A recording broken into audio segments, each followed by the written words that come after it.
श्री कृष्णा श्री कृष्णा श्री कृष्णा श्री कृष्णा। गुरुर्ब्रह्मा गुरुर्विष्णु गुरुर्देवो महेश्वरः गुरु साक्षात् परं ब्रह्म तस्मै श्री गुरवे नमः। तस्मै श्री गुरवे नमः। कपिल जी के प्रसंग में भगवान कपिल महाराज अष्टांग योग भागवत के अनुसार किस प्रकार से है इसका वर्णन करने जा रहे हैं। क्योंकि देवहूति जी ने प्रश्न पूछा था कि ये योग क्या है, इसके बारे में हमें बताओ, भक्ति क्या है, काल क्या है। तो इस अध्याय में अष्टांग योग के बारे में बताएंगे और अगले अध्याय में भक्ति और काल के तत्व के बारे में बताएंगे। पहले अष्टांग योग के बारे में बताता हूँ।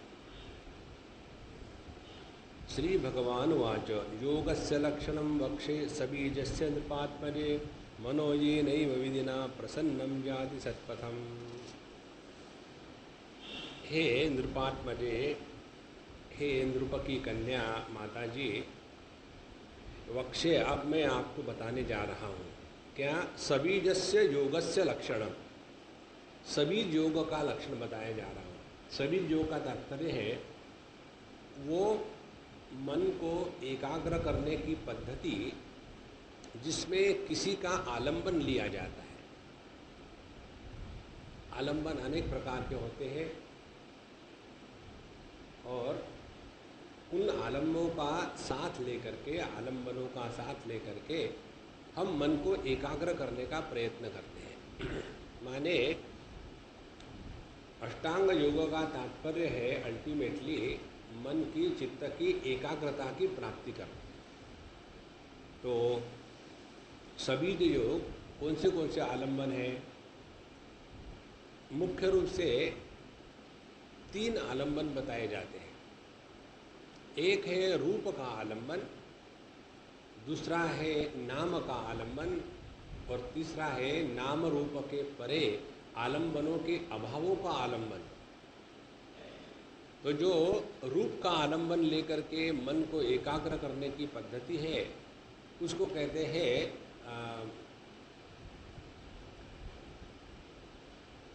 रूपानुविद्ध सविकल्प समाधि। दूसरी है शब्दानुविद्ध सविकल्प समाधि और तीसरी है सभी आलंबनों का त्याग करके निर्गुण निराकार तत्व को आत्म रूप से पहचानने की समाधि। तो यहाँ पहले सबीज ध्यान का रूप हम आपको बताएंगे। इसके द्वारा क्या होगा? वो कहते हैं येन विधिना, जिसके द्वारा मनः प्रसन्नम याति, मन प्रसन्न हो जाता है। देखो जितनी साधना है अपनी, उस साधना का तात्पर्य अपने मन को नित्य निरंतर प्रसन्न रखना। और यदि आप अपने मन को प्रसन्न रख रहे हो तो आपने साधना कर ली। नहीं तो भगवान का नाम भी लेते जाओ, रोते भी जाओ, दुनिया के काम भी करते जाओ, रोते भी जाओ, शास्त्रों का अध्ययन भी करते जाओ, रोते भी जाओ, योगाभ्यास भी करते जाओ, रोते भी जाओ, तो ये साधना नहीं। आप कर्म मत करो लेकिन प्रसन्न रहो, आप भक्ति मत करो लेकिन प्रसन्न रहो, योगाभ्यास मत करो लेकिन प्रसन्न रहो, और घटाकाश फटाकाश मठाकाश उसके चक्र में ना रहो लेकिन प्रसन्न रहो, तो आपने सब कुछ साधना कर ली। अब इससे बढ़कर के और कौन सी सरलता आध्यात्मिक जीवन में हो सकती है? क्योंकि अल्टीमेटली क्या है? येन विधिना मनः प्रसन्नम याति, जिसके द्वारा मन प्रसन्न होता है। यदि मन की प्रसन्नता ही जीवन का लक्ष्य है तो काहे को चक्कर में पड़े? और जिस कारण मन अप्रसन्न होता है, अभी गणेश जी का त्यौहार चल रहा है तो माउस को हाथ में लो और डिलीट कर दो। जिसके द्वारा मन अप्रसन्न होता है उसको डिलीट कर दो। एक अपने हिंदुस्तानी ही है, बम्बई के ही है, अमेरिका गए, हमको वहाँ फ़ोन आया था। वहाँ पहुँचने के बाद वही पुरानी बातें, ये ऐसा है वो ऐसा है, इसने ऐसा क्या उससे कि मैं 10 मिनट सुन रहा, क्योंकि प्रारब्ध है ना, प्रारब्ध का कोई त्याग नहीं कर सकता। प्रारब्ध भोगादेव क्षयते, भोग के द्वारा ही उसका त्याग होता है। तो जी मेरा प्रारब्ध खत्म हो गया तो हमने कहा 7 समुंदर पार होकर के यहाँ आए हो और अभी भी वही पुरानी गांठें कब खोल दोगे? और ऐसा चिंतन विषय करके होता क्या है, मन अपना अप्रसन्न हो जाता है। इसीलिए ये न विधिना मनः प्रसन्नम याति, और ऐसा जो प्रसन्न मन है वही प्रसन्न मन सत्पथम परमात्मा के मार्ग पर चलने का अधिकारी है। जीवन में दुख जो आता है ना, वो आता है जैसे स्पेस में जो रॉकेट्स उड़ते हैं, आकाशयान, तो उनको वहाँ अपने स्थान पर पहुँचाने के लिए उनके पीछे में अनेक प्रकार के रॉकेट्स बैठे होते हैं और यहाँ से रिमोट कंट्रोल से उनको फायर करते हैं। तो फायर करने के बाद उसका एंगल बदल जाता है और अपनी गति करता है। तो जो रॉकेट अपने गंतव्य स्थान पर जा रहा है वो प्रसन्न है, वो हमारा मन है। और जीवन में जो दुख आते हैं वो दुख क्या है, एक झटके का वो एक रॉकेट फायर हो गया, फायर होने के बाद एक दुख के द्वारा अपने जीवन की दिशा बदल गई। लेकिन जिसकी दिशा बदली वो प्रसन्न था, वो दुखी नहीं था, उसमें कोई डिफेक्ट नहीं था, तब जाकर के वो गंतव्य स्थान पर पहुंचेगा। इसीलिए जीवन के दुख को अपने जीवन में भगवान की अनुकंपा समझनी चाहिए, जिसके द्वारा हम भगवान के दिशा की ओर चल रहे हैं, सत्पथम। अब इसके बाद शुरू करते हैं। स्वधर्माचरणम शक्त्या विधर्माच निवर्तनम देवालब्धेन संतोष आत्मविचरणार्चनम ग्राम्य धर्म निवृत्तिश्च मोक्ष धर्मरतिस्तथा मितमेध्यादनम शश्वत विविक्त क्षेम सेवनम अहिंसा सत्यमस्तेयम यावदर्थ परिग्रहः ब्रह्मचर्यम तपशौचम स्वाध्याय पुरुषार्चनम मौनम सदा असंजय स्थैर्यं प्राणजय शनैः प्रत्याहारश्चेन्द्रियाणां विषयान् मनसा वृत्ति। ये पूरे के पूरे जो है ये अष्टांग योग के लक्षण भागवत के अनुसार। पहली बात क्या कहते हैं, स्वधर्माचरणम शक्त्या, अपने शक्ति के अनुसार अपने धर्म का आचरण करो। धर्म का आचरण होता है अपनी करेक्ट आइडेंटिटी के साथ। जैसे मैं पति हूँ या पत्नी हूँ या भाई हूँ या बहन हूँ, पिता हूँ, पुत्र हूँ, तो पहले अपनी पोजीशन को क्लियर कर ले और पोजीशन को क्लियर होने के बाद फिर अपनी शक्ति देखें, अपनी शक्ति कितनी है। समझो हम किसी के भाई हैं और भाई को मदद करनी चाहिए, बहुत अच्छी बात, धर्म है अपना। लेकिन अपनी शक्ति क्या है, अपने जेब में तो बड़े मुश्किल से बीवी बच्चों को पालने के लिए पैसा है, बड़े मुश्किल से नहीं, लेकिन भाई को मदद नहीं करनी चाहिए क्या? अब यहाँ आ गया धर्म संकट, किसको क्या करें। इसीलिए शक्तियाँ पहले अपनी शक्ति देख ले कि हम कितनी मदद कर सकते हैं, उतनी प्रेम से करो। यदि ना कर सकते हैं तो कृष्णार्पणमस्तु, हर एक को लेकर के परेशान होने की कोई जरूरत नहीं। यदि हम अपने बच्चों को, बहू को मदद करना चाहते हैं, लेकिन वो चाहते हैं कि आपसे मदद लेना, वो नहीं चाहते, तो कोई आवश्यकता नहीं दुखी होने की। इस प्रकार से स्वधर्माचरणम शक्त्या विधर्माच्च निवर्तनम। विधर्म माने दूसरे का धर्म, हमको दूसरे से लेना देना कुछ नहीं है। या विरुद्ध धर्म, जो अधर्म का आचरण है, उससे निवर्तनम, अपने आप को बचा ले। उसके बाद दैव लब्धे न संतोषः, जो हमको अपने जीवन में मिलने वाला है उसको दुनिया की कोई भी चीज नहीं रोक सकती। एक महाभारत में कथा आती है, कर्ण नीचे गिरे हुए थे और भगवान ने कर्ण को अपनी गोद दी थी मरते समय। कर्ण ही एक ऐसा पात्र है महाभारत का जिसको भगवान कृष्ण ने मरते समय गोद दी, और जिसके चिता को अग्नि भगवान कृष्ण ने लगाई, बाकी किसी का नहीं किया उन्होंने, अपने माँ बाप का भी नहीं किया। तो ऐसे कर्ण के बारे में कथा आती है कि भगवान जब वो उनके गोद में था तो पूछते हैं कि कर्ण तुमको क्या चाहिए मांग लो। तो कहता है कि आप मुझे क्या दे सकते हो, आपने तो अपने आप को पारतंत्र में डाल दिया है, क्योंकि आपके इस जगत में हर चीज़ नियम के अनुसार चल रही है। तो मुझे मेरे प्रारब्धवश मैंने जो जो अच्छे बुरे कर्म किए उसके अनुसार जो मिलना है वही मिलेगा, उसको आप भी नहीं रोक सकते।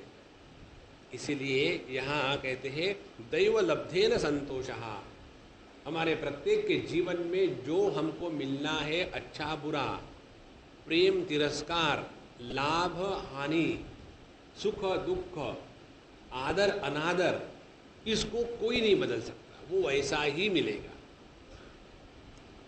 तो दैव लब्धेन संतोषः आत्मवित् चरणार्चनम, अगली साधना है साधु संतों के चरणों की वंदना, उनकी अर्चना। साधु संतों के चरणों की वंदना अर्चना का तात्पर्य क्या है? धड़ाधड़ उनके पैर को पकड़ करके हाथ पोंछ लिए नहीं। चरणों की वंदना का तात्पर्य है वो जहाँ खड़े हैं वहाँ हम खड़े हो जाए। वो कहाँ खड़े हैं? वो सभी आसक्ति का त्याग करके खड़े हैं, उनके लिए परमात्मा ही सर्वश्रेष्ठ वस्तु है। वो जिन विचारों का आदान प्रदान करते हैं, जिनको जीवन में उतारते हैं, वहाँ जाके हमको खड़ा रहना है। ये साधु संतों की वास्तविक अर्चना होती है। अब देखो, खाना खिलाना, कपड़े धोना, ये तो ठीक है, लेकिन यही सब कुछ नहीं है, उससे भी बढ़ कर के है।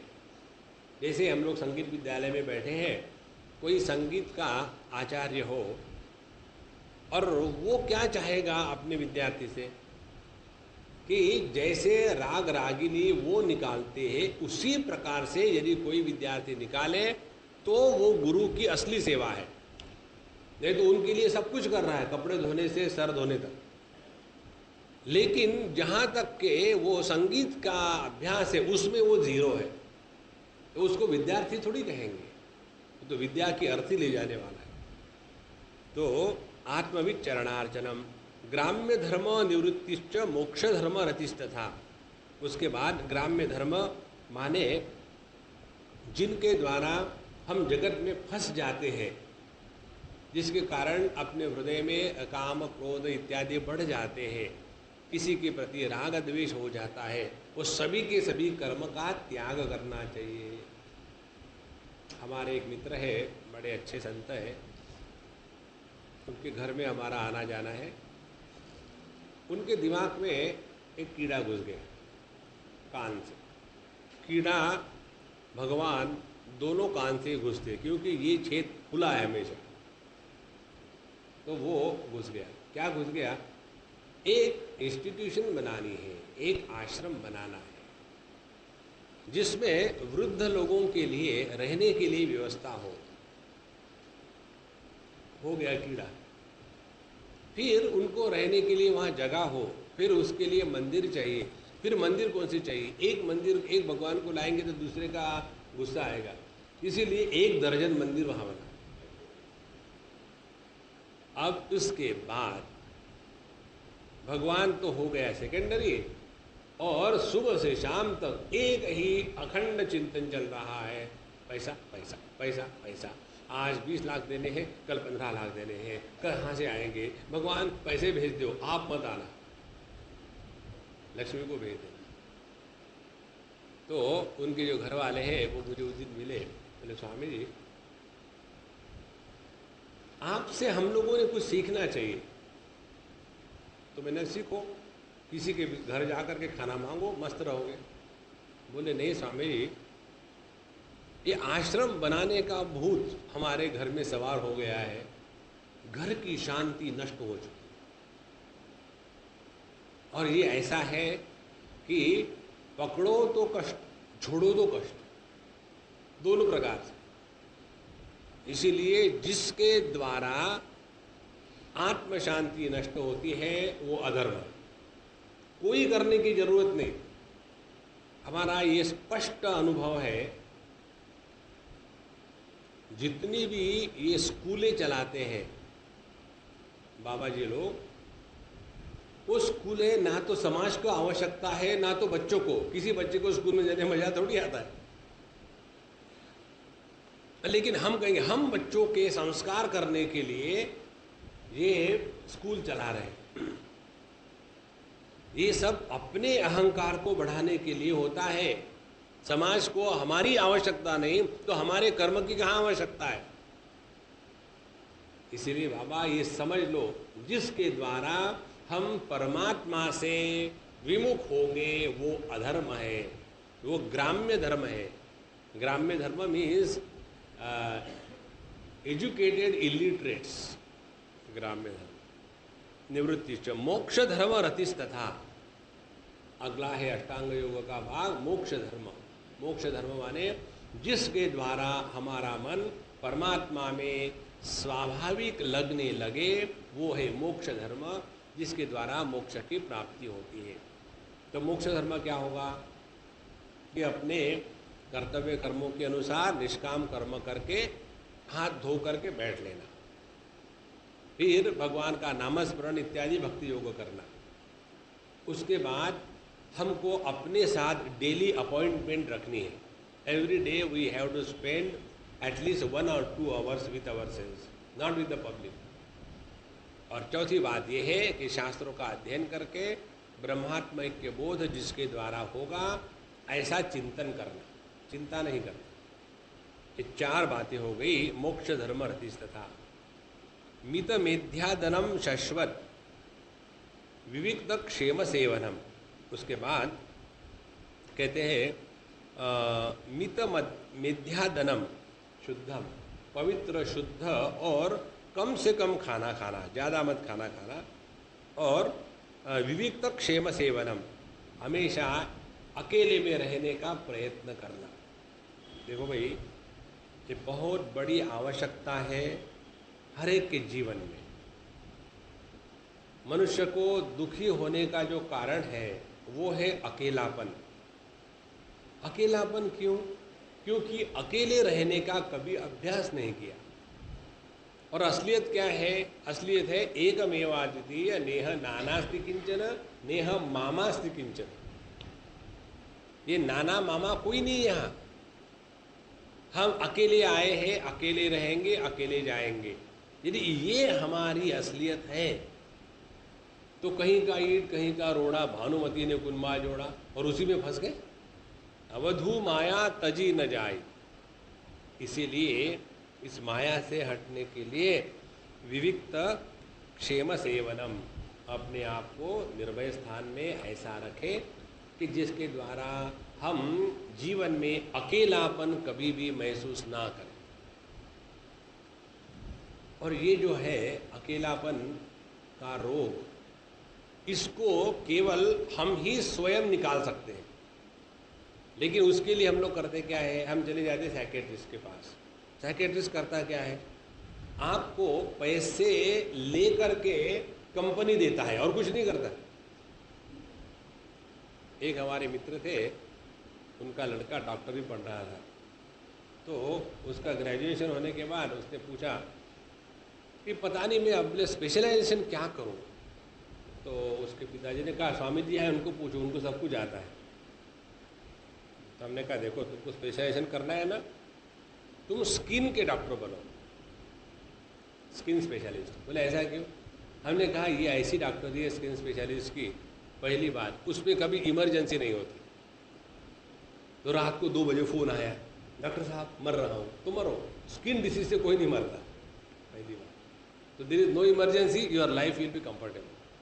दूसरी बात, स्किन डिसीज कभी क्योर नहीं होते, इसीलिए तुम्हारा पेशेंट मेंटेन रहेगा। तीसरी बात, स्किन डिसीज वाले डॉक्टरों के पास जाते ही जाते, तो पेशेंट बने रहेंगे, इसीलिए स्किन स्पेशलिस्ट होगा। तो देखो, किसी भी प्रकार से हम अकेलेपन का अनुभव ना करें, ये बहुत बड़ी साधना है। और उस अकेलेपन का अनुभव न करने के लिए अकेला रहने का अभ्यास करो। अकेले जब रहेंगे तब देखो कैसा मन करता है, अब क्या करें, बैठे बैठे ऐसे करते हैं, ये छत को उठा करके साफ करके फिर लगा, चुप बैठो ना।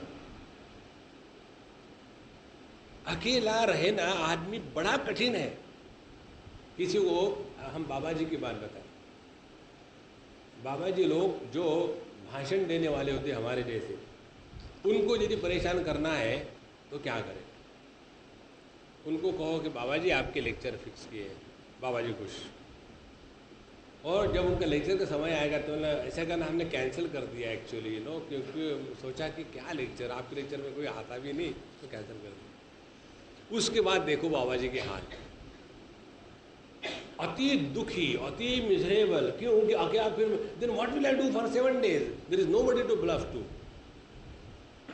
इसीलिए यह जो है विविक्त क्षेम सेवनम, जीवन में कभी भी अकेलापन का अनुभव ना करें। कन्हैया अपने साथ है, उसको पकड़ के रखो। अच्छा महाराज, अहिंसा सत्यम अस्तेयम। अहिंसा का तात्पर्य किसी की भी शारीरिक, वाचिक और मानसिक दुर्गति हमारे द्वारा न होवे।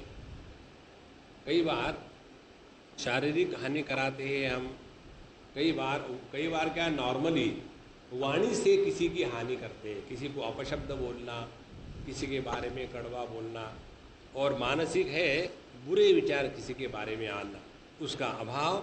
सत्यम, सत्य का तात्पर्य है अपने जीवन में यदि सत्य का महात्म्य हो तो जाकर के हम सत्य के प्राप्ति का प्रयत्न करेंगे। और सत्य क्या है? इस द्वैत के जगत में किसी भी प्रकार का विचार करो तो आप सत्य के निर्णय पर नहीं पहुंच सकते हो। तो इस द्वैत जगत में रह करके सत्य का निर्णय करना है, तो द्वैत के जगत के परे ही हमको जाना है। सीधी बात है। कौन सच है, कौन झूठ है, कौन ठीक है, कौन गलत है, किसने ठीक किया, किसने गलत किया, इसका निर्णय आज तक कोई नहीं देख सकता। जैसे महात्मा गांधी का जो भला हुआ था,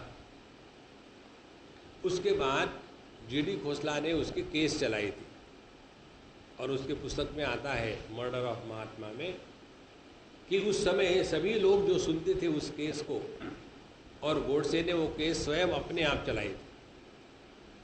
और उस समय पूछा गया, समझो लोगों को, कि आपने सब कुछ सुना है, अब ये सुनने के बाद आप बताओ इन्होंने जो उनकी हत्या करी वो योग्य थी या अयोग्य थी? तो खोसला जी लिखते हैं कि वो योग्य थी, यही सबका निर्णय होता। लेकिन वो पॉलिटिकल स्टंट करना था तो एकदम सब कुछ बदल गया।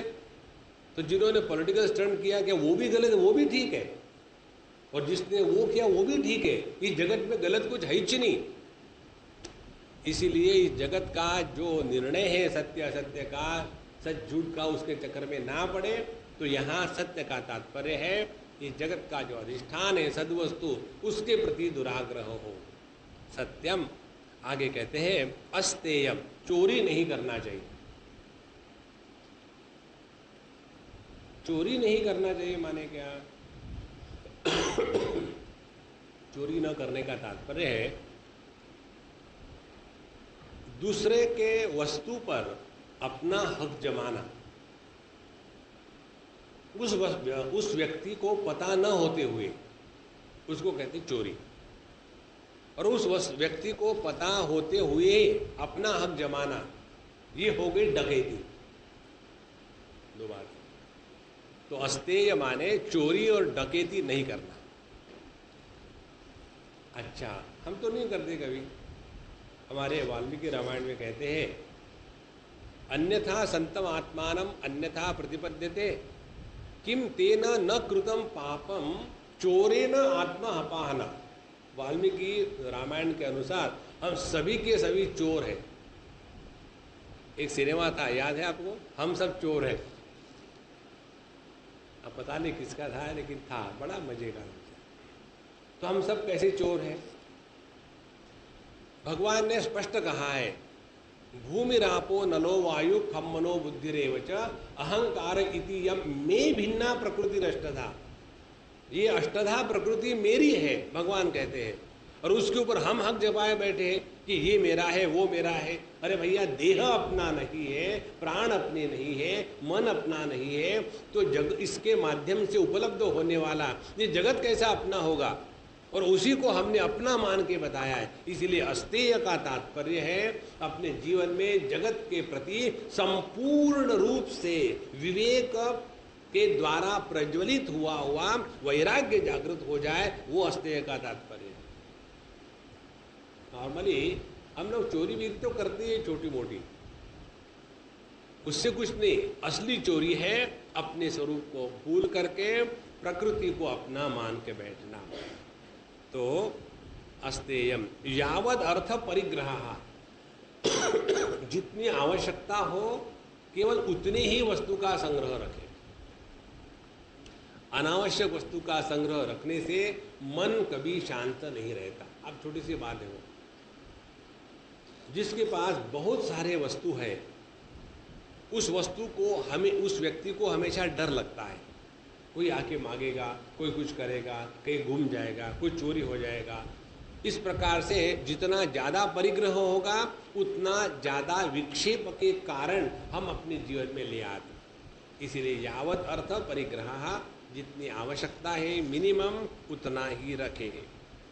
आगे कहते हैं ब्रह्मचर्यम, ब्रह्मचर्य का तात्पर्य है अपने जीवन को नियम से चलाना, अपने जीवन में किसी भी प्रकार का अतिरेक ना होवे, ब्रह्मचर्यम।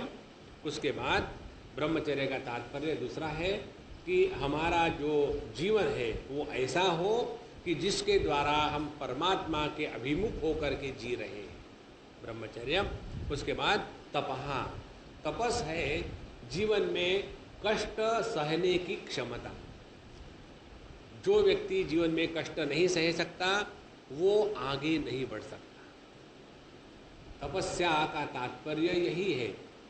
तो फिर हम कष्ट सहने के लिए एक टांग पर खड़े रहे और गर्मी के दिनों में फैन ऑफ कर दे और जाड़े के दिनों में एसी शुरू कर दे, नहीं, ये करने की जो आवश्यकता नहीं। आप जहाँ हो वहाँ भगवान आपके पास तपस्या का प्रोग्राम अपने आप भेज देते हैं।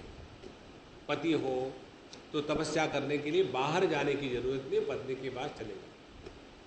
पत्नी हो तपस्या करने के लिए पति से जाकर के 2 शब्द बोलो, तपस्या शुरू। माँ बाप हो तो बच्चों के पास चले जाओ, तपस्या शुरू।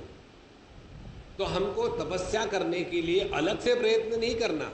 तो क्या भगवान ने हमको जहाँ रखा है, जिस स्थान में रखा है, वहाँ प्रसन्नता से रहना, यही बड़ी तपस्या है। तपस्या करने के लिए जंगल में मत जाओ, वो काम वीरप्पा के लिए छोड़ दो,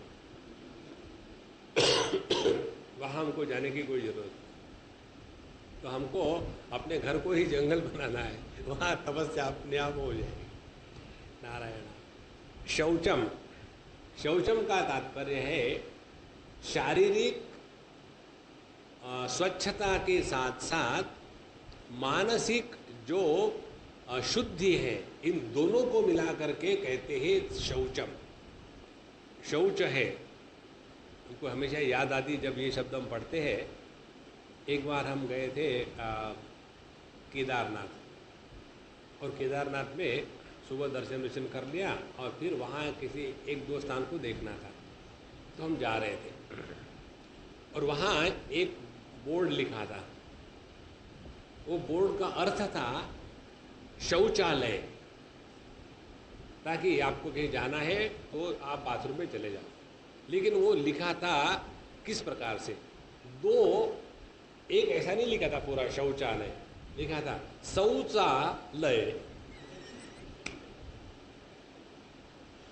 तो जब मैंने वो पढ़ा शौचालय तो मुझे बड़ी जोर से हंसी आई। तो जब हंसे तो हमारे साथ जो संत महात्मा ज्ञानी पुरुष थे उन्होंने पूछा, हम ये आप इतने क्यों जोर से हंसे? हमने वहाँ उसको पढ़ो, तो उन्होंने पढ़ा शौचालय, उसमें हंसने की क्या बात है? हमने कहा आज हम जीवन में सबसे ज़्यादा दुखी हैं। हमको केवल एक ही बार दुख होता है जीवन में, जब हमारा जोक फ्लैट जाता है तब हमको दुख होता है, नहीं तो हमको दुख नहीं होता।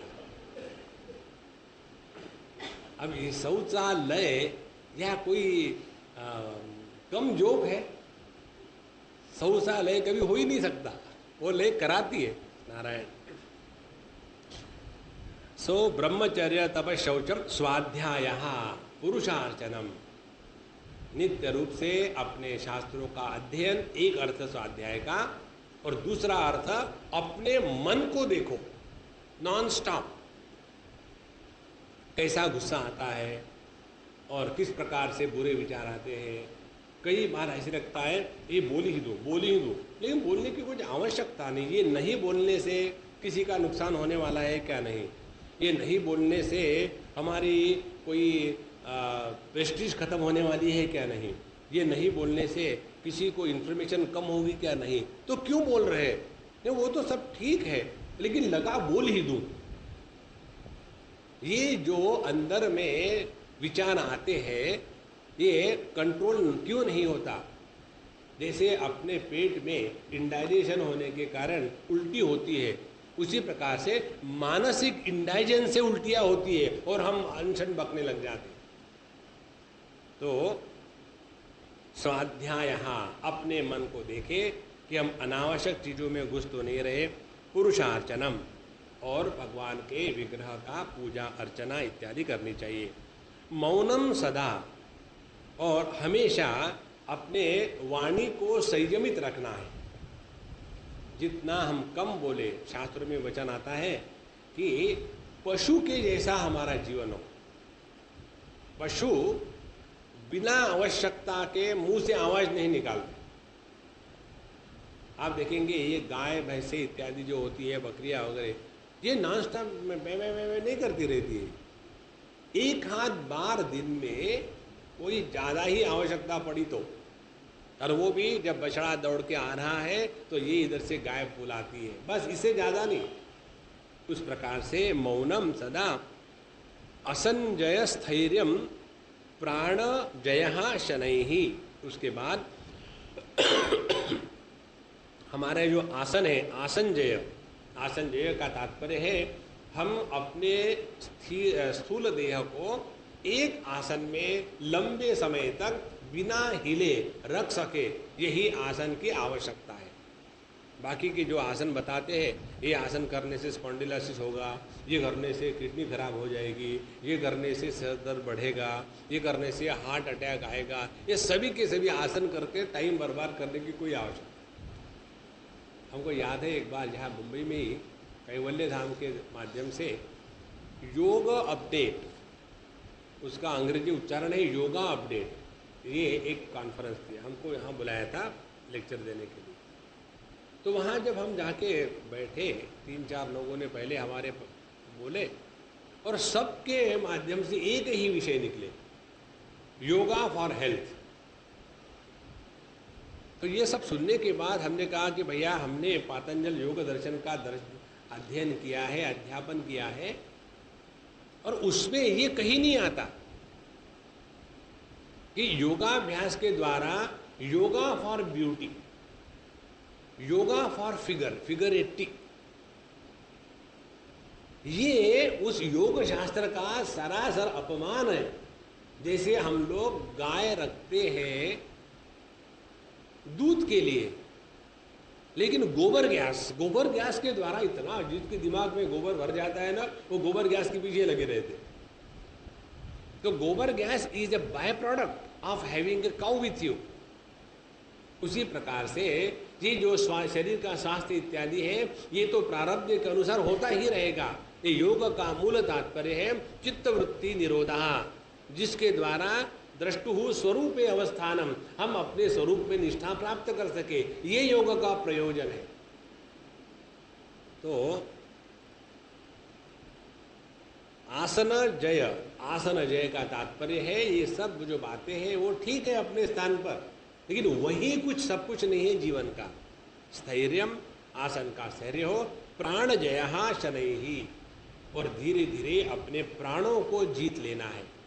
प्राणों को जीत लेने के लिए आसन कुंभक पूरक, रेचक कुंभक पूरक इत्यादि प्रकार से करते हैं। उसके बाद कहते हैं प्रत्याहारश्च इंद्रियाणाम विषयान मनसावृत्ति, इंद्रियों का प्रत्याहार, प्रत्याहार माने जो उनके आहार का क्षेत्र है। आँखों का आहार होता है रूप रंग में, नाक का आहार है गंध में, कानों का आहार है शब्द में। तो प्रत्याहार माने अपने अपने विषयों से इंद्रियों को हटा करके मन में वापस ले आना। असल में देखा जाए तो इंद्रिय होते हैं मन में ही।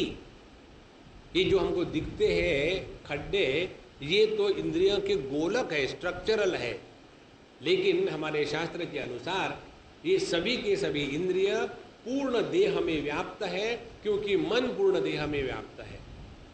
इसलिए अपने इंद्रियों को अपने अपने विषयों से बिना किसी प्रयत्न से हटा करके जब अपने मन में ले आएंगे तब प्रत्याहार हो गया।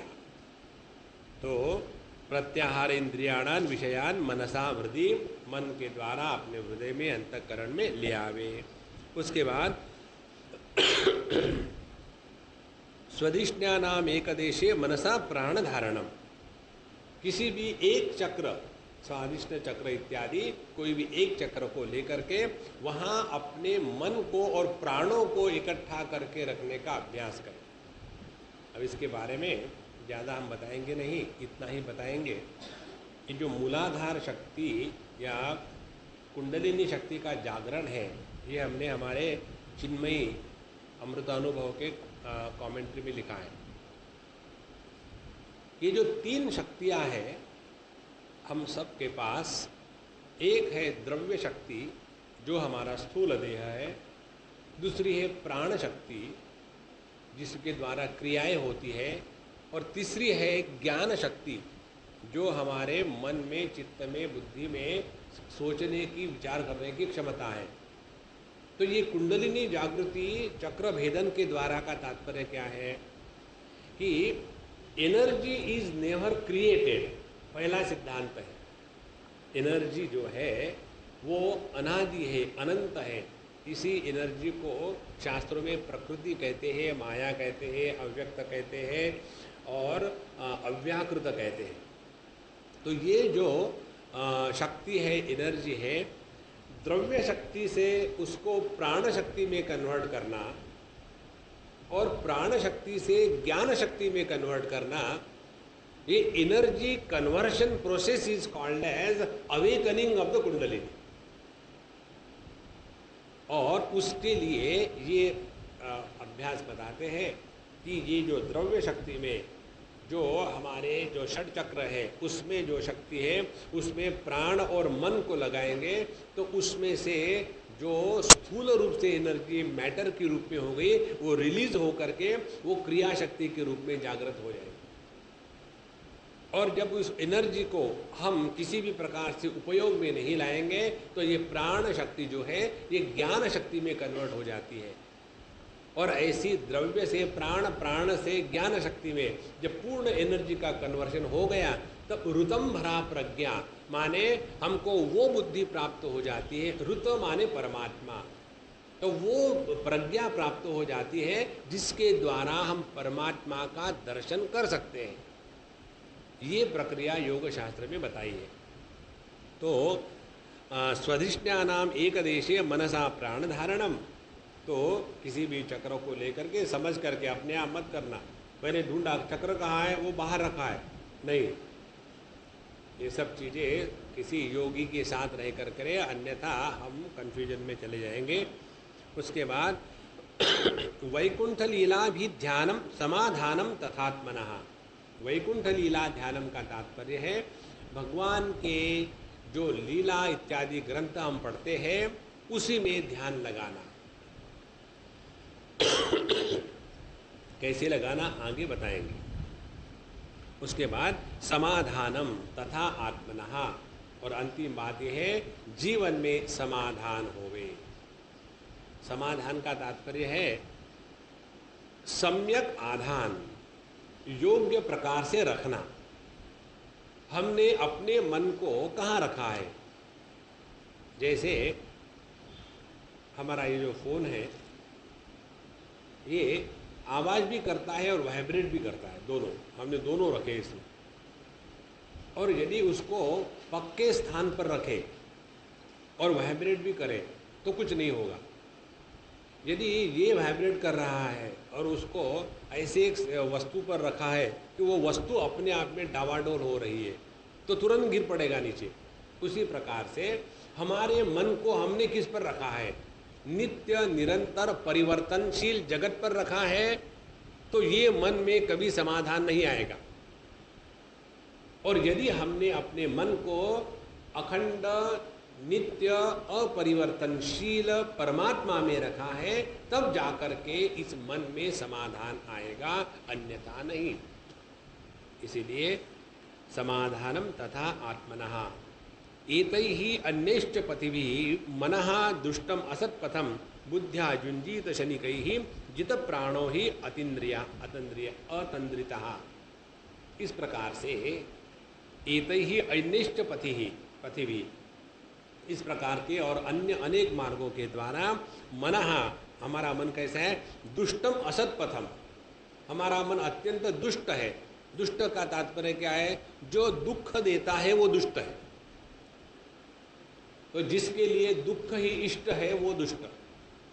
तो हम सभी के सभी दुखी हो जाते हैं केवल मन के कारण।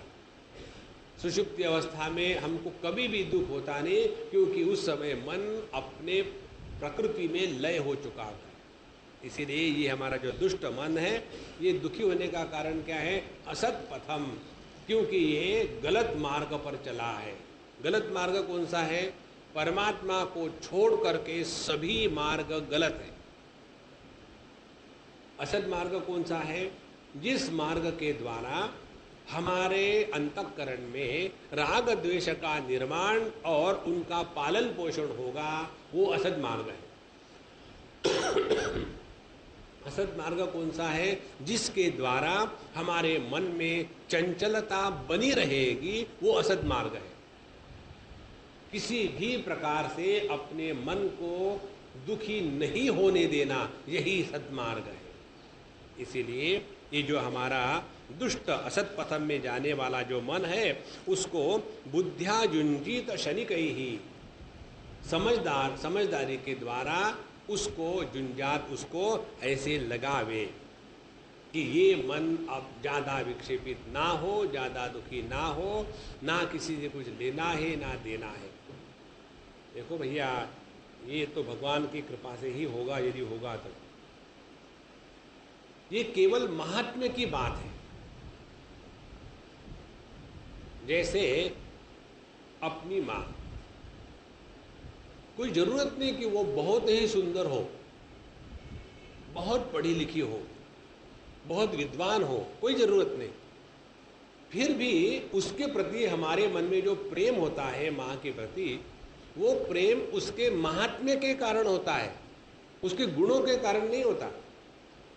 उसी प्रकार से हमारा अंतःकरण मन शांत, पवित्र, शुद्ध, किसी भी प्रकार के विक्षेप से रहित रहे, यही साधना है। ये जब समझ में आ जाएगा तब हमारे अंतःकरण में मन की शुद्धि का महात्म्य बढ़ा है। जहाँ मन की शुद्धि का महात्म्य बढ़ जाएगा तभी जाकर के हम मन को शांत रखने की साधना करेंगे। जैसे अब हम कई घरों में जाते हैं, साफ सफाई का महात्म्य जिस व्यक्ति को है उसको घर को साफ रखो ये बताने की कोई आवश्यकता नहीं। यहाँ बम्बई की बात है, बहुत पुरानी, 4-5 साल की पहले की बात है। यहीं गए तो भी हम पता नहीं किसके घर गए थे एक बार, और पति पत्नी और एक कन्या उनकी, तीनों ही रहते थे, और बाकी बड़े भी लोग थे घर में, दादा दादी इत्यादि। उनके घर में जब हम गए तो घर में जाने के बाद ऐसे लगा कि कोई एक चित्र के घर में घुसे हैं। हर चीज़ अपने स्थान पर, बढ़िया कारपेट, कलर पैटर्न एक्सलेंट, कहीं भी एक भी चीज़ अवास्तव नहीं, एक भी कीला दीवार पर ज़्यादा नहीं, कहीं भी कैलेंडर लटका फट फट फट नहीं कर रहा, सब जगह में कपड़े फैले हुए, बर्तन फैले हुए, कुछ भी नहीं। तो उस व्यक्ति को, जिसको इसका महात्म्य है, ये बताने की जरूरत नहीं है।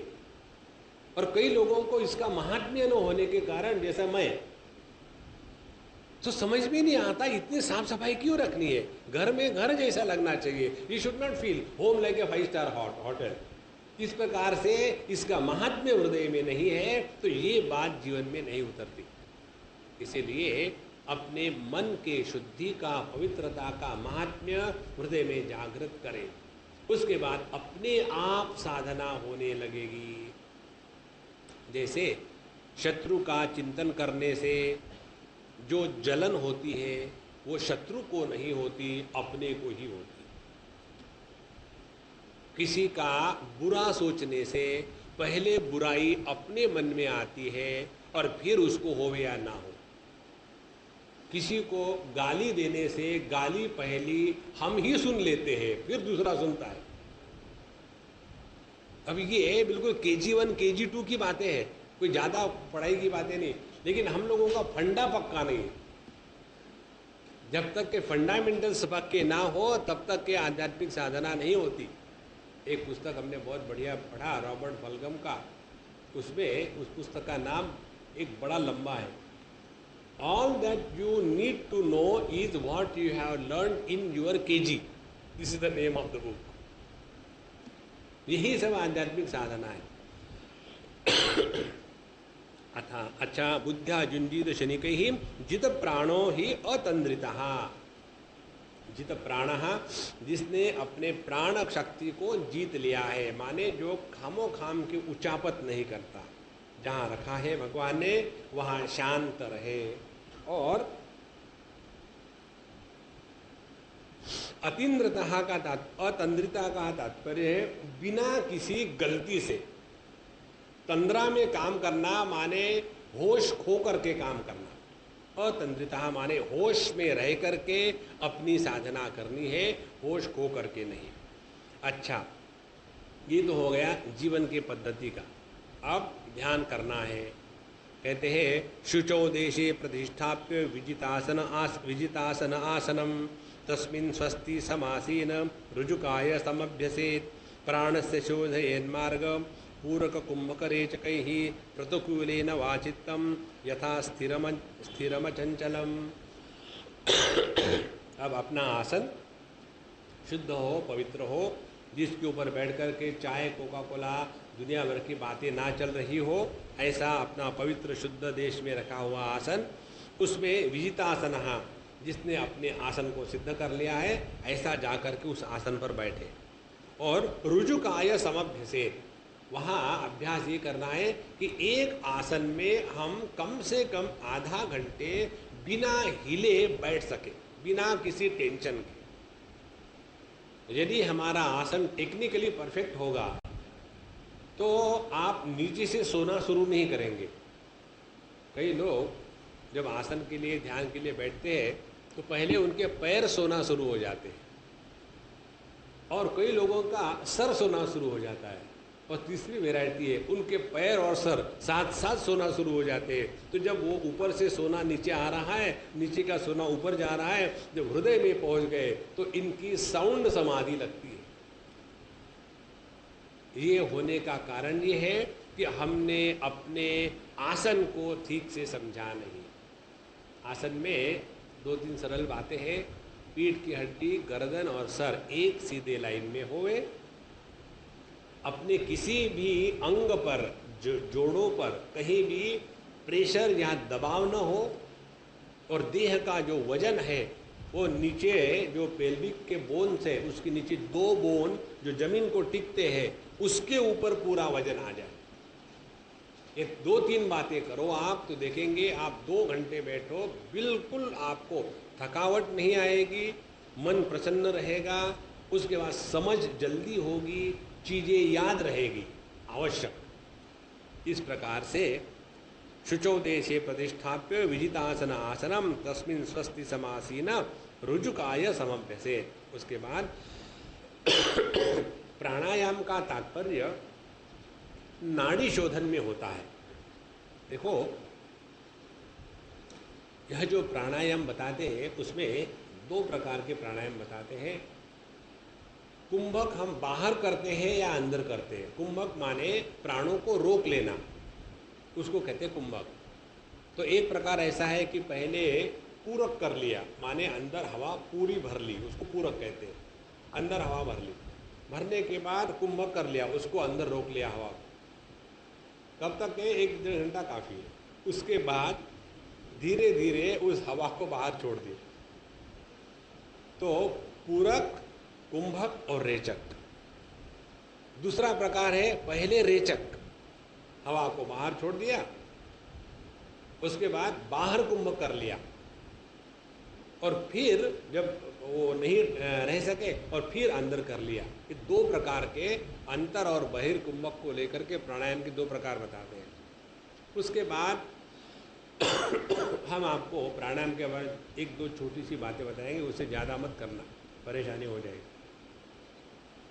पहली बात यह है कि जिसको कहते हैं अनुलोम विलोम प्राणायाम। अनुलोम विलोम प्राणायाम में पहले समझो हम अपनी दाहिनी नाक को बंद कर ले, बाई नाक से जितना हो सके अपने छाती में, पेट में हवा भर ले। प्राणायाम करते समय पेट फुला करके हवा लेने की विधि है। वो करने के बाद फिर अपना बायां नाक बंद कर ले, दाहिने नाक से जितना हो सके धीरे धीरे धीरे, गिनती करने की जरूरत नहीं, धीरे धीरे धीरे जितनी हो सके सबकी सब हवा निकाल डाले कि और हवा नहीं निकल सकती, निकलेंगे तो हम ही निकल जाएंगे ऐसे।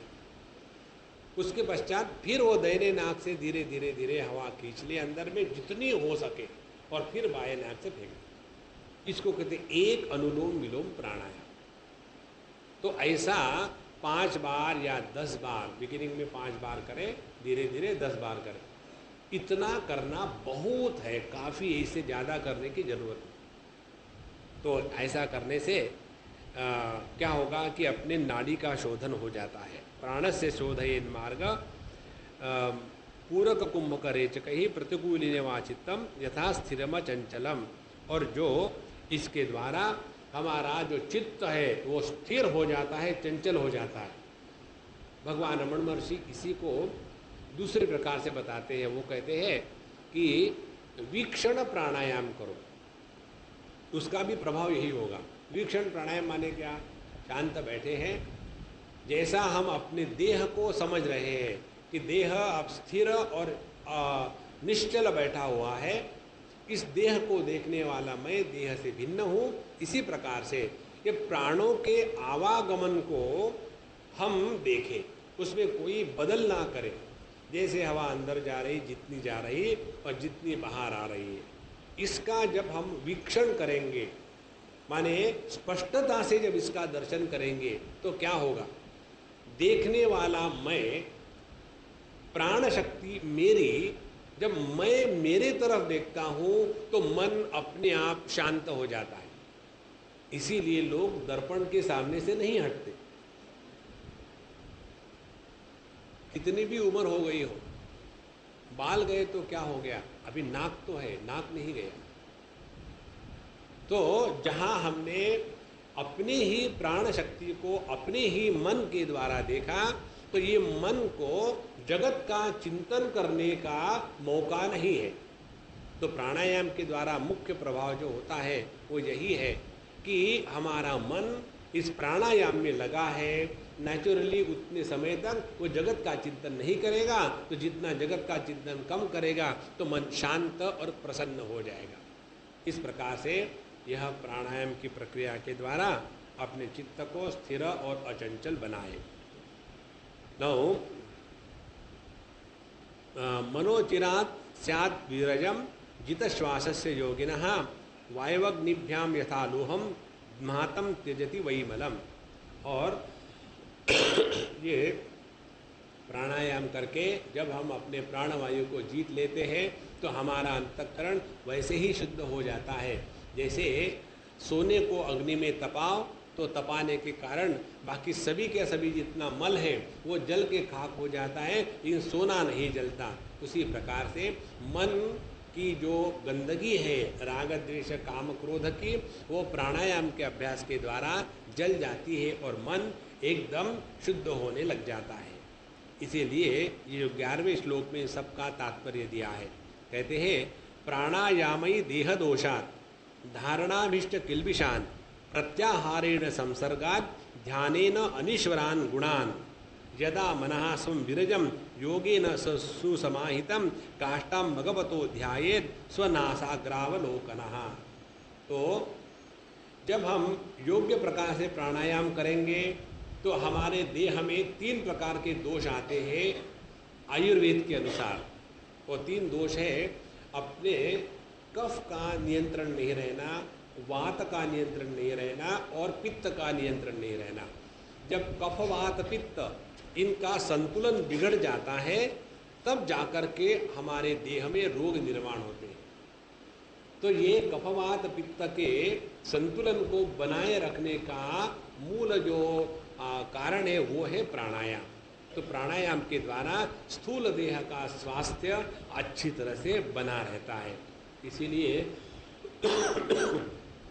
जो योगी इत्यादि हो गए उनके देह में किसी भी प्रकार के विकार नहीं होते। कल्पना करो भगवान शंकराचार्य चश्मा लगा करके कान में मशीन लगा करके वेदांत का प्रवचन कर रहे, कल्पना करो। अब उनका देह योगमय था, भोगमय नहीं था, और इसीलिए उनके संपूर्ण देह में किसी भी प्रकार के विकार नहीं थे। अपने सत्य साईं बाबा की मूर्ति या चित्र या उनको देखते हैं, सत्य साईं बाबा कितना मोटा चश्मा लगाया हुआ है, हाथ में डंडा लेकर के चलते हैं, पेट निकला हुआ है, बाल सफेद हो गए हैं और चेहरे पे कैसे जिंदा है, अभी देखते कब मरने वाले। नहीं, उनका जो शरीर है वो योगमय है। इसीलिए ये प्राणायाम के द्वारा अपने स्थूल देह में जो विकार के 3 कारण है, कफ वित्त और पित्त, कफ और वात, इन तीनों का संतुलन बना रहता है। उसके बाद आगे कहते हैं जब हम धारणा का अभ्यास करते हैं, धारणा का अभ्यास करना माने अपने मन को एक स्थान पर रखना। जितना धारणा का अभ्यास करेंगे तो पाप नष्ट होंगे। पाप कौन से है? पाप है मन का इधर उधर भटकना, यही सबसे बड़ा पाप। यहाँ बैठे हैं और मन भटकता है, उसका सत्यानाश हो जाए, उसकी टांग तोड़नी है, उसकी जेब काटनी है, तो बैठे यही है, लेकिन मन जो भटक रहा है यही पाप का कारण है। धारणा के द्वारा वो शांत हो जाता है। आगे कहते हैं प्रत्याहारेण संसर्गात्। प्रत्याहार माने जैसे अभी आपको बताया इंद्रियों का विषयों से अलगीकरण, उसको कहते हैं प्रत्याहार। ये जब हम करना प्रारंभ करेंगे तो अपने आप विषयों के दोष हम में प्रवेश नहीं करेंगे। और ध्यानेन अनीश्वरान् गुणान्, और जब हम ध्यान करेंगे, ध्यान करते हैं परमात्मा का, तो जब हम परमात्मा का ध्यान करेंगे तो परमात्मा के जो ऐश्वर्य युक्त सद्गुण है वो अपने आप अपने जीवन में आने लगेंगे। एक छोटा सा बच्चा था, उसने वो हमेशा आता था लेक्चर में भी, तो उसको हमने पूछा भाई तुम आते हो अपने दादी के साथ, तुमको क्या अच्छा लगता है यहाँ, सब तो समझ में नहीं आता होगा, तो क्यों आते हो? तो उसने कहा स्वामी जी मुझे आपके जैसा बनना है, इसीलिए मैं जब आपको देखता हूँ तो ये बात बने और पक्की हो जाती है, हाँ मुझे स्वामी जी के ही जैसा बनना है। तो क्या हो गया उसका सुनते समय भले सब समझ में ना आवे, लेकिन कॉन्स्टेंटली देखते देखते उसका ध्यान हो जाता है, और जिसका ध्यान हो जाता है हम उसके जैसा बनना चाहते हैं। तो जब भगवान का ध्यान करेंगे, उनके सद्गुणों का चिंतन करेंगे, उनके लीलाओं का वर्णन करेंगे, तो अपने आप जो मन है तो बाहर विषयों से हट करके तत्व चिंतन में लग जाता है, वो सभी के सभी सद्गुण अपने में आ जाते हैं। उसके बाद कहते हैं यदा मनः स्वं विरजन योगेन सुसमाहितम। तो ऐसा जब मन जो है विरज हो गया, विरज माने निर्मल, रजोगुण जिससे निकल गया है। रजोगुण निकलने के पहले तमोगुण का निकलना भी आवश्यक है। तो तमोगुण का मन से निकल जाना माने जगत के द्रव्य के प्रति, व्यक्तियों के प्रति और जागृत अवस्था के प्रति आसक्ति नहीं रहना। मन से रजोगुण का निकल जाना माने मन में चंचलता, विक्षेप और स्वप्न का प्रभाव नहीं रहना। ऐसा जिसका मन हो गया है शुद्ध सत्वयुक्त मन, ऐसा जो एकाग्र हो गया है, तो ऐसा जो मन है काष्ठाम भगवतो ध्यायेत स्वनासाग्रावलोकनः, ऐसा जो शुद्ध पवित्र मन हो गया, उस मन को अब एकता में परमात्मा में लगावे। कहाँ लगावे? कहते हैं नासाग्र अवलोकनः। कल भी भगवद गीता का यही विषय था प्रेमपुरी आश्रम में। नास अग्र, नाक का कोना, टोक कौन सा होता है, उसके दो अर्थ बताते हैं। जब हम आंखें खुली छोड़ करके ध्यान करने का अभ्यास करते, कोई कोई लोग आंखें खुली छोड़ करके ध्यान करते हैं, तो उनके लिए नासिकाग्र का अर्थ है ये जो नाक का कोना अपने मुख के पास है वो। तो उस आँखों से अपने नासिकाग्र को देखें, और दिखेगा नहीं आपको, फिर क्या करें, नाक को काट डालो उसको वहाँ। तो एक तो अर्थ वो हो गया। और जब आंखें बंद करके ध्यान करते हैं तो उस समय नासिकाग्र का अर्थ है भ्रूमध्य। लेकिन भगवान शंकराचार्य कहते हैं इसका मूल तात्पर्य है, जैसा कहते हैं ना कि नाक की सीधी लाइन में चले जाओ, आप उनके घर पहुंच जाओ, बता दिया। और सीधे नाक की लाइन में निकले, सामने पेड़ आया और पेड़ के ऊपर चढ़े और फिर नीचे उतरे तो चले गए। क्योंकि कार्टून शो है क्या? तो नाक की सीधी लाइन में चले जाओ का तात्पर्य है कि ये रोड जैसा जाता है वैसा चले जाओ। रोड टेढ़ा होता है, आप भी टेढ़े हो जाओ। रोड यदि यू टर्न लेता, आप भी यू टर्न ले लो। नहीं, लेकिन आपने तो बताया था सीधा चले जाओ, इसीलिए मैं सीधा पेड़ पर चढ़ गया। उसी प्रकार से नासाग्रवलोकना का तात्पर्य है कि हमारा मन ध्येय के प्रति एकाग्र रहे। अब ध्येय को छोड़ करके, परमात्मा को छोड़ करके और कहीं दूसरे विषय में भटके ना, ये उसका तात्पर्य हो गया। तो आगे कहते हैं प्रसन्न वदनाम भोजम। अब यहाँ से भगवान का ध्यान करने की विधि है। यहाँ तक तो हो गया अष्टांग विधि की बात। अब आगे बताया था कि भगवान के विग्रह का ध्यान करना चाहिए, उनके बारे में वैकुंठ लीला अभिध्यानम, जो 6वें श्लोक में बताया था, वैकुंठ लीला अभिध्यानम समाधानम तथात्मनः। तो वैकुंठ लीला का कैसा अभिध्यान करना चाहिए ये यहाँ बताया है। ये 13वें श्लोक से है। प्रसन्नवदनाम भोजम पद्मगर्भारुणेक्षणम नीलोत्पलदलश्यामम शंखचक्र गदाधरम लसत्पंकज किंजल्क पीतकोशेषवाससम श्रीवत्सवक्षसम भ्राजत कौस्तुभामुक्तकंधरम। अब भगवान के इस वैकुंठ में रहने वाले विग्रह का या चैतन्य विग्रह का यहाँ वर्णन कर रहे हैं। ऐसा ध्यान करें अपने हृदय में, भगवान का मुख कमल अत्यंत प्रसन्न है, उनकी आंखें एकदम उनमें से मानो प्रकाश निकल रहा है, और उनका जो देह है नील कमल के रंग के जैसा है, हाथ में शंख चक्र गदा धारण किए हुए। ऐसे भगवान का ध्यान अपने हृदय में करें। एक एक यहाँ जो बात है वो पूरे भगवान के विग्रह का वर्णन है। उनकी जो वक्षस्थल है उसमें श्रीवत्स का चिन्ह है, गले में कौस्तुभ मणि की माला है और उस वनमाला के चारों तरफ भौरे भटक रहे हैं, क्योंकि वनमाला में बड़े बड़े सुंदर फूल हैं। अभी मैं बैठा था, नारंग जी ने जो मुझे माला पहनाई थी तो मैंने पहन कर ये दिमाग में विचार था मेरे, भगवान के माला के अगल बगल भौरे गुनगुना रहे। मैं कल्पना कर रहा था कि कहते कितना डिस्टर्बेंस होता होगा, घूम घूम घूम घूम कर निकाल के फेंक दूँ, ऐसा मैं विचार ही कर रहा था। तो वहाँ एक भौरा कहीं से आ गया और मेरे फूल के ऊपर गुरगुर कर रहा था। हमने कहा चलो निकाल के रख दो, तो वही काटे।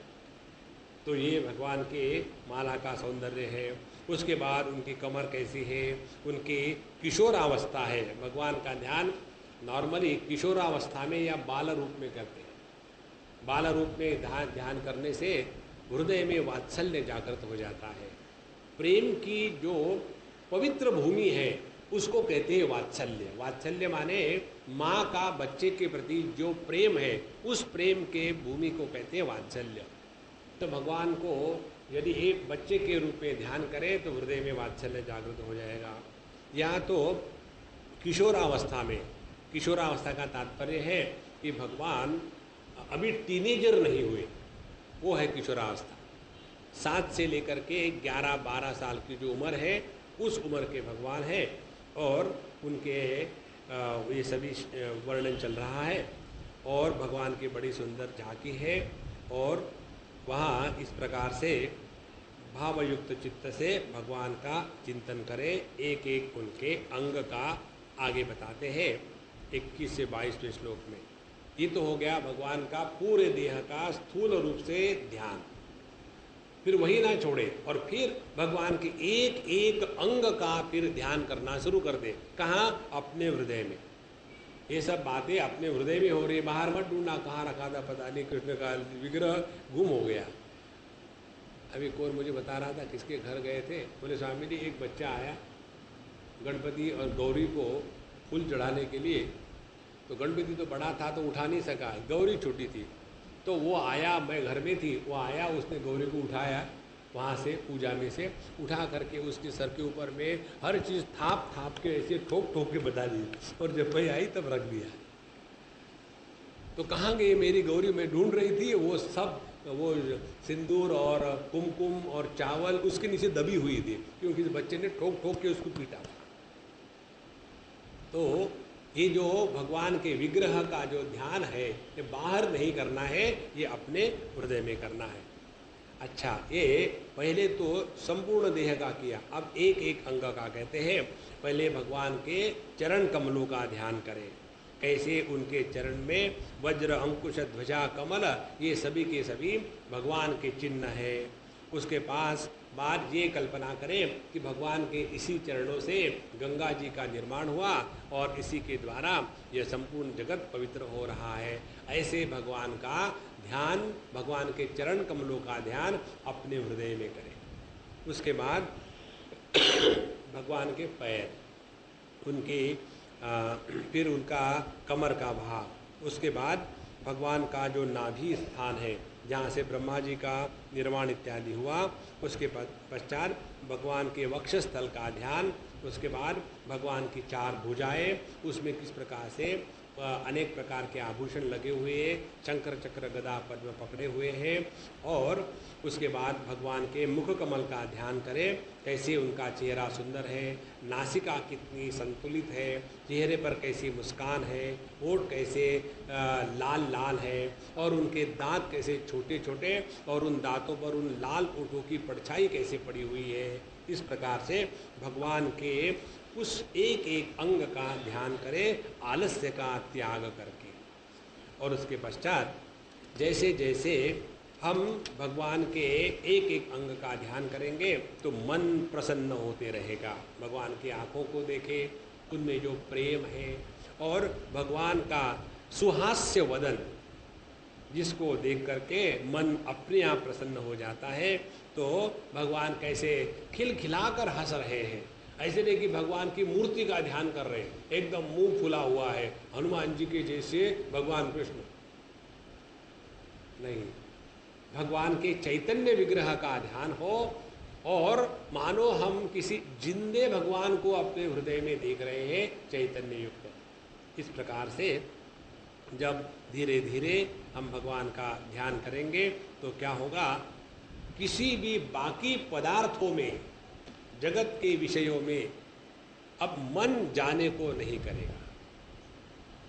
अब देखो ना, हम अपने शादी के एल्बम कितने बार देखते हैं, आपको कैसे पता था?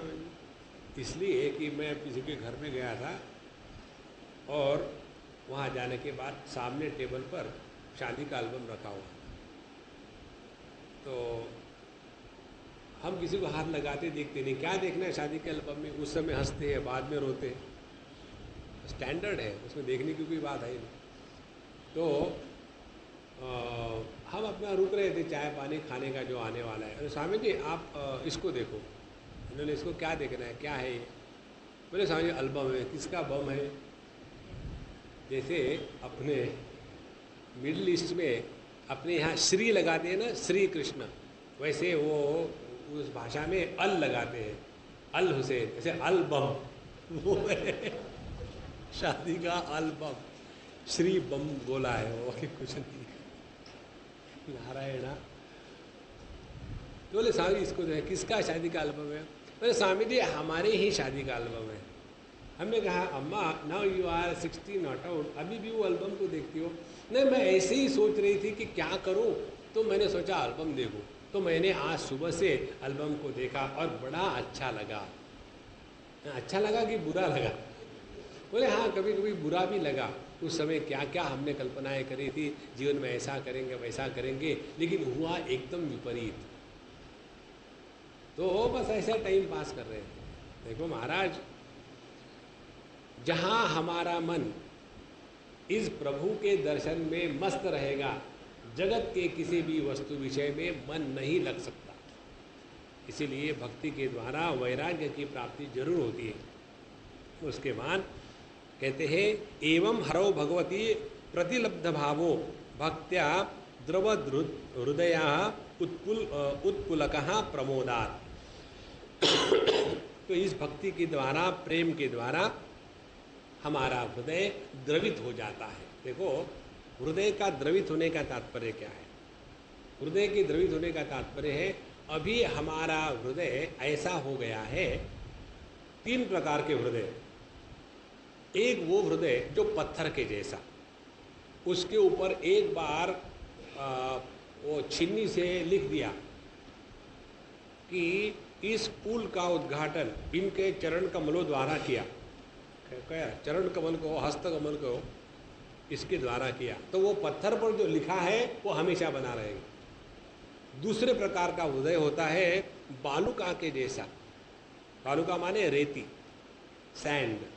उसके ऊपर लिखो कुछ तो रहेगा, लेकिन थोड़ी ही हवा आ गई तो मिट गया। तीसरा हृदय होता है गंगा जी के जल के जैसा। उसके ऊपर कितना भी लिखने का प्रयत्न करो, कुछ नहीं लिखा जाता।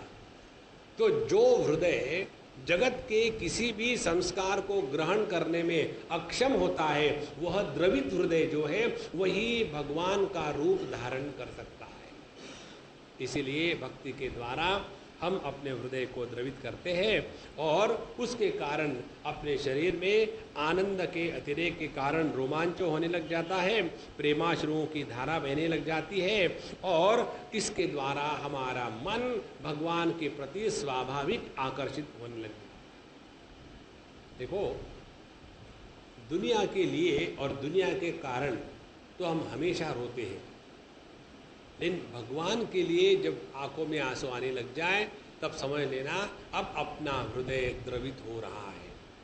भगवान के लिए जो अपने आंखों में आंसू आते हैं, अगले बार आप ट्राई करना, लेकिन तो कभी होता ही नहीं स्वामी जी। अब हम क्या करें? भगवान के लिए जब आंखों में आंसू आए तो थर्मामीटर लेकर के उन आंसुओं को स्पर्श करके देखना कितना उसका टेम्परेचर होता है। और दुनिया के काम क्रोध लोभ अपना पराया, इसको लेकर के, दुनिया को लेकर के जब दुखी होंगे तब उन आंसुओं का टेम्परेचर लेना, एकदम स्पष्टता से समझ में आ जाता है। दुनिया को लेकर के जो व्यक्ति के आंखों में आंसू आते हैं वो गरम गरम होते हैं पकोड़े के जैसे, और जो भगवान के भक्ति के कारण हृदय द्रवित होकर के आंखों से बहता है तो उसमें ठंडक होती है, उसमें आनंद होता है। तो भगवान के विरह के कारण जो अश्रु आते हैं वो आनंद का अनुभव देते हैं, और जगत के कारण जो अश्रु आते हैं वो दुख का अनुभव देते हैं। और आनंद की टेम्परेचर ठंडी होती है, इसीलिए हमारे भोले बाबा कैलाश में है और केदारनाथ में है, भगवान नारायण बद्रीनाथ में। गर्मी में कोई नहीं रहता। श्रीलंका में हाँ रावण रहता है, गर्मी जाए ना वहाँ रावण रहे। इसीलिए महाराज इस प्रकार से अपने हृदय को द्रवित कर ले, और ऐसा धीरे धीरे जितना मन द्रवित होगा, आप ध्यान से सुनना, जितना मन द्रवित होगा उतना व्यक्तित्व समाप्त होगा, और जितना व्यक्तित्व समाप्त हो जाएगा उतना हम हिरण्यगर्भ के साथ एक हो गए। हमने आपको शायद कल बताया था, धर्म के द्वारा हम देह को जीतते हैं, भक्ति के द्वारा हम सूक्ष्म देह को जीतते हैं, और वेदांत विचार और प्रमाण के द्वारा हम कारण देह को जीतते हैं। तो ये जो योग और भक्ति की साधना है, इसके द्वारा हम अपने व्यक्तित्व का समापन करके हिरण्यगर्भ के साथ एक हो जाते हैं। यही हमारे सूक्ष्म देह के भंग करने की प्रक्रिया है, और ये प्रक्रिया पूरी हो जाती है भगवान के इस भक्ति के कारण। तो जितना हमारा हृदय द्रवित होगा उतना हमारा व्यक्तित्व समाप्त हो गया, और उसके पश्चात हमारा हिरण्यगर्भ से जब एकीकरण शुरू हो जाएगा तो जैसे पहाड़ के चोटी पर पहुँचे हुए व्यक्ति को चारों तरफ से ये नज़र आता है कि सभी के सभी मेरे ही तरफ आ रहे हैं, लेकिन यदि उस पहाड़ के नीचे बैठे रहे तो एक स्थान से चलने वाला आदमी सोचेगा वो तो गलत रास्ते से जा रहा है, मैं ठीक रास्ते से जा रहा हूँ। इसी प्रकार से जिसने अपने आप को परिच्छिन्नता से हटा करके परिपूर्णता में पहुँच गया है, उसको समझ में आता है कि सभी के सभी अल्टीमेटली मेरे ही तरफ आ रहे हैं, और इसीलिए सबके प्रति हृदय में प्रेम जागृत हो जाता है।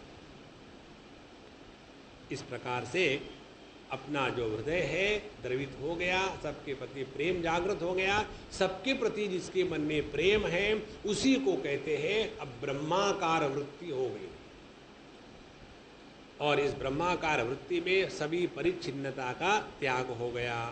इस प्रकार से अगली स्थिति आ जाती है, फिर चित्त वृत्तियों का जितना निरोध हो जाएगा उतना हम अविद्या का नाश करके अपने स्वरूप में स्थित हो जाएंगे, और पता चलेगा अभी तक जो सुखी दुखी होने वाला था वो अहंकार था, और इस अहंकार को प्रकाशित करने वाला मैं इस अहंकार से भिन्न हूँ।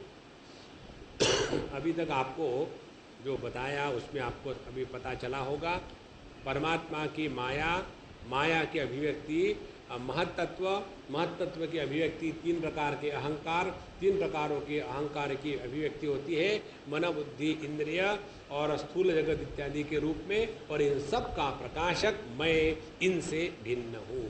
तो सुखी दुखी होने वाला जो है वो अहंकार होता है, ना कि हम। और ये अहंकार का नाश नहीं होगा क्योंकि ये तत्व है। तो करना क्या है, इस अहंकार से अपने को अलग रूप से पहचानना मात्र है, और उसके बाद इसी अहंकार के साथ रह करके जगत का आनंद लेना है।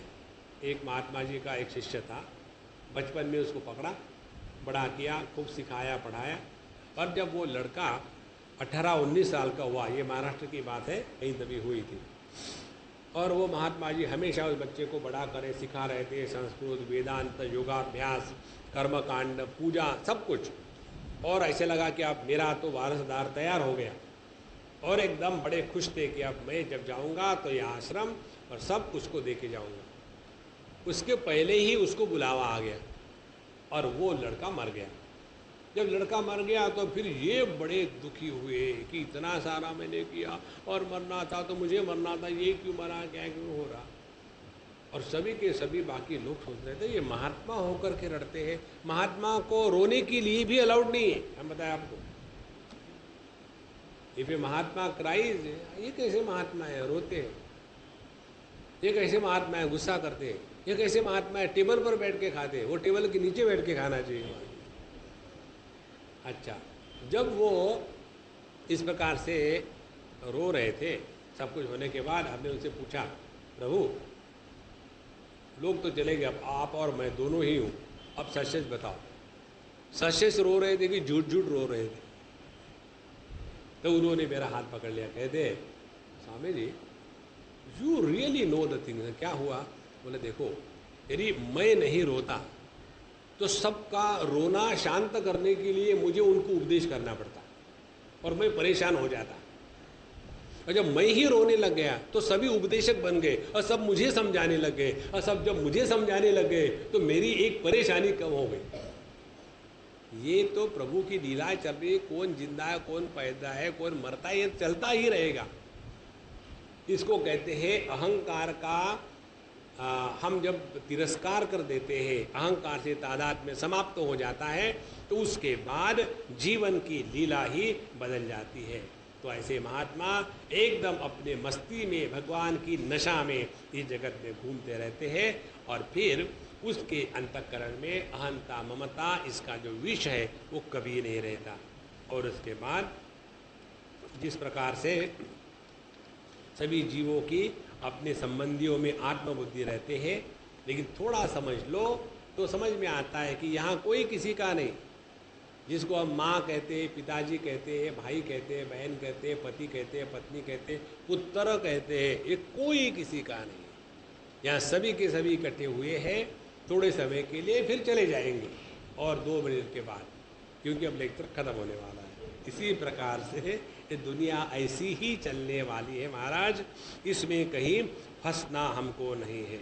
इस प्रकार से जहाँ जगत के प्रति स्वाभाविक वैराग्य जागृत हो गया, अपने स्वरूप में स्थिति हो गई, और अपने स्वरूप की स्थिति है, इसमें सभी में रहने वाले एक परमात्मा का दर्शन हो जाता है। इस प्रकार से इस भगवान के भक्ति से मनुष्य परमात्मा स्वरूप में एक हो जाता है, और यही भगवान के भक्ति की अष्टांग योग के माध्यम से पराकाष्ठा है।